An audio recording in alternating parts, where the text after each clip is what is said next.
Here's where the drinks will go once they're done. The espresso machine goes here, knockbox, pitcher, rinser, grinder, temper. The workflow through here is going to be first grind, tap, tamp, lock it in, make your coffee, pour it here, serve it to client, knock it out here, rinse it here, repeat. So it's a circle like this.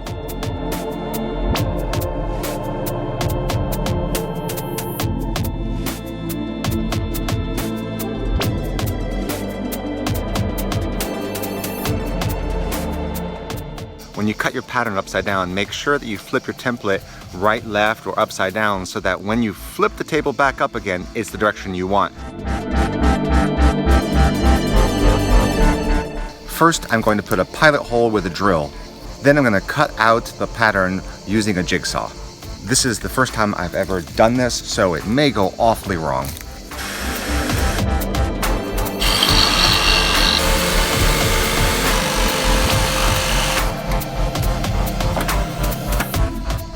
Despite all the mistakes I've made, it's all hidden by the edges of the metal.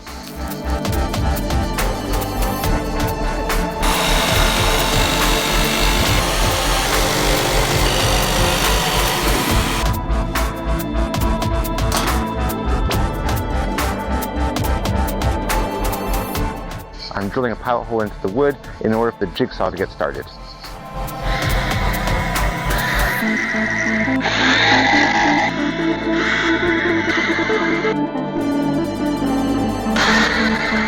Even though the hole is not perfectly round, the edges of the rubber gasket are going to hide all the little defects. And you want it to be quite nice and snug so that when you put the knockbox in and you lift it out, you don't take the gasket with you.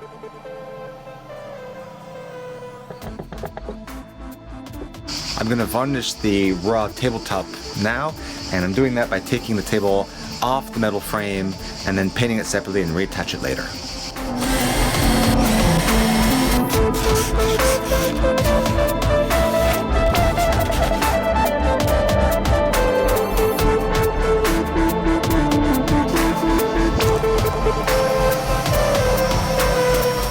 I'm going to screw in the refill kit now. It's a bit tricky because this table's quite small, so I want to make sure that none of the tubes get in the way of anything else.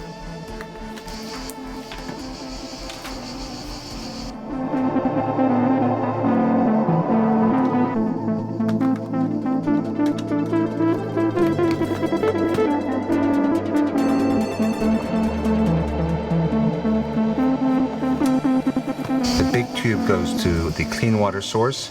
The small tube is going to go to the espresso machine. Over here we've got the pump that powers up the pitcher rinser. The water here is going to come in the pitcher rinser, and this tube here goes to the pitcher rinser itself.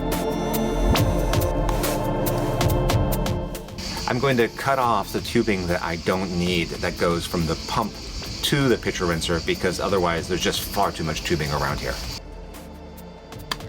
You'll want to put the refill kit close to the machine and close to the rim because the tube connecting the refill kit to the machine is not very long.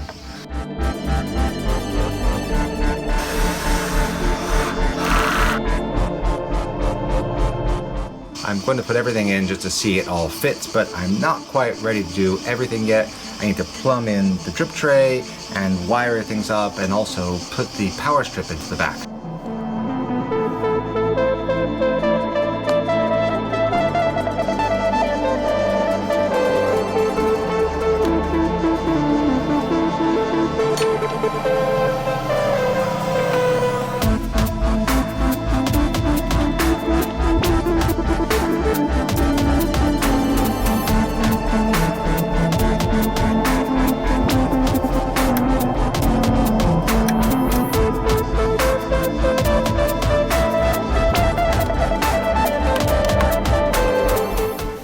Next, we're going to take the ceramic drip tray that's got a hole in it, and we're going to put this little rubber tube extension on it.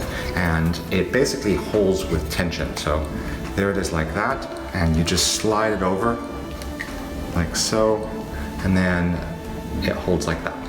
And the reason that's there is that the water will go out of here straight through into the drain.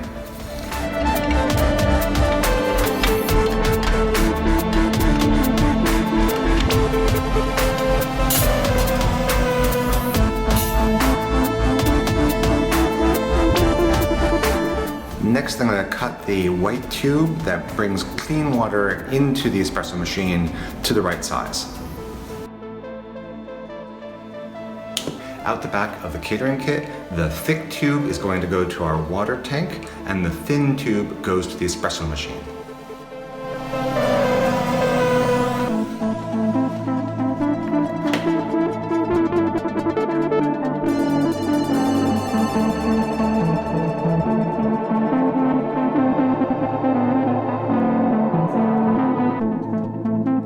You'll want to connect the cable between the espresso machine and the catering kit. Now, it's just a normal Ethernet cable, so if you've got one that's the right size, you can feel free to use it, or just use the one that we give you.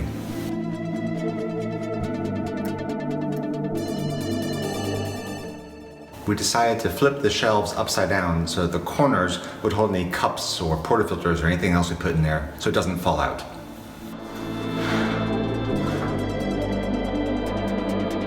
The idea behind this is that the water tanks and cups and anything else we put in now can't fall out when we travel from place to place.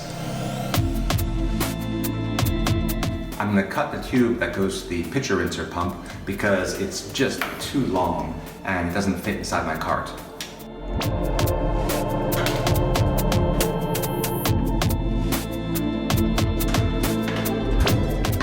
What I was wondering was whether the pump would work with that wire no longer connected to the switch, and it does.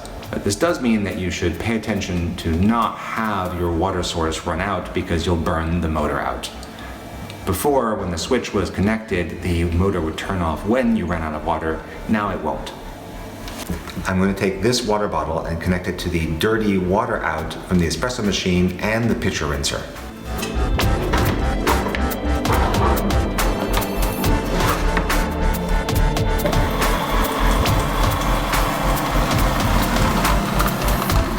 This power strip with these mounting tabs. I'm going to connect it to the bottom of my cart.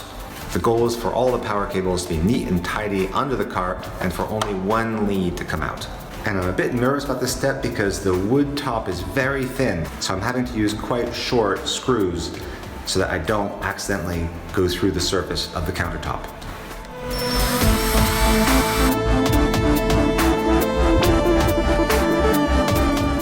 Some foam boards made that I want to attach to the cart, and because these foam boards are really thick, they're more like wood, I'm going to bolt them on because I don't think magnets will hold.